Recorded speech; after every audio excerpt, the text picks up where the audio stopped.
What's going on, you guys? Pep Platypus here, and it's time to talk about the final chapter of Toriko, Toriko chapter 396.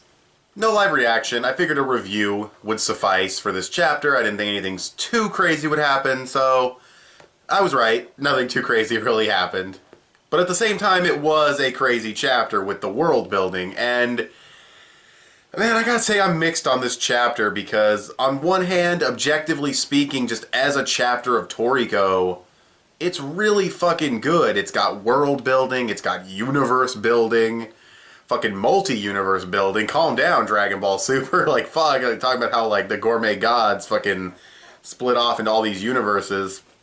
Fuck, Toriko already has the fucking blue hair, shit. Oh, speaking of blue hair, I bought a pop, and it's Super Saiyan Blue Vegeta.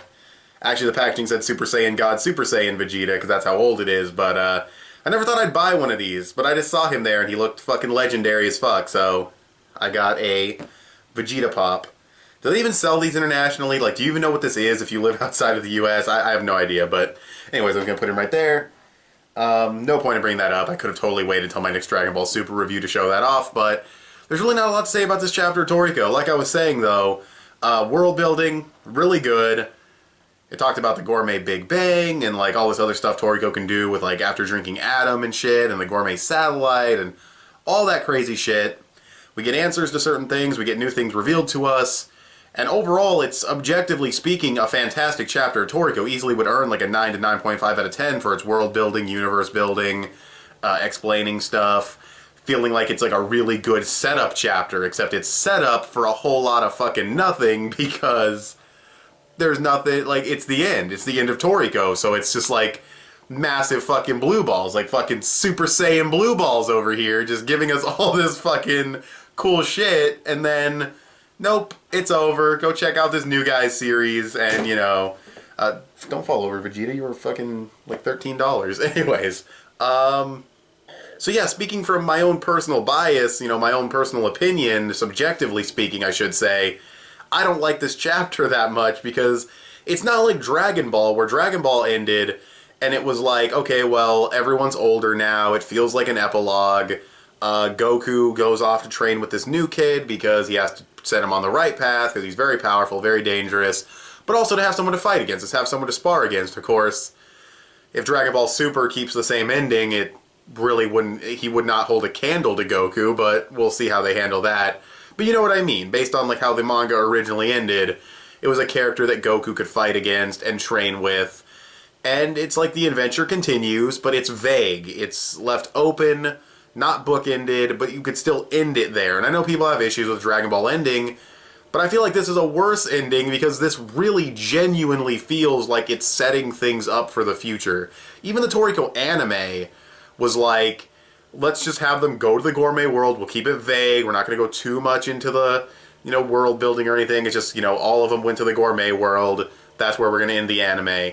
And with this, it's like so much explaining, and they're talking about how they're going to use this shellfish to fucking go to space, and all of this stuff. It really feels like it was setting up for like a Toriko fucking Shippuden, or Toriko Super. At the end of the day, it's the final chapter of Toriko. I can't really be too harsh on it, honestly. Like I said, objectively speaking, it is a fantastic chapter. Going into the gourmet gods, and how the one family separated off, and like it ties in with Midora and Ichiru and Acacia and their whole family, and there's a lot of stuff going on. The only part of the chapter I really just didn't care about was the Utake stuff, because I don't care about Utake. I didn't even know that was his dream, or I forgot that that was his dream. Cool, I guess. Kids can eat God. That's crazy.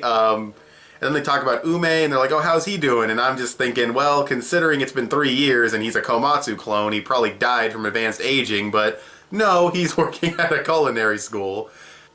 And then I was so salty when I read that shit, because he's working at a culinary school, and then they say all these people want to work and study under a chef who firsthand prepared God, and I'm like, yeah, off fucking panel, dude. Like, I will never get over the fact that the primo ingredient of the Toriko series was cooked off screen. I will never. That is such bad writing. But yeah, I'll never get over that, but the Toriko series is done, so forget about it. You know, that's a criticism of the series, not this chapter. And, but yeah, the chapter, it was okay. I kind of like the callback. with Toriko fishing at the place and Komatsu coming to see him and everything. That was a cool callback. We also got that by the way, in that callback shot, that just fantastic spread page of like just the environment where Toriko was sitting, the mountains in the background, the trees, the giant thing that he's fishing with. That was a beautiful page.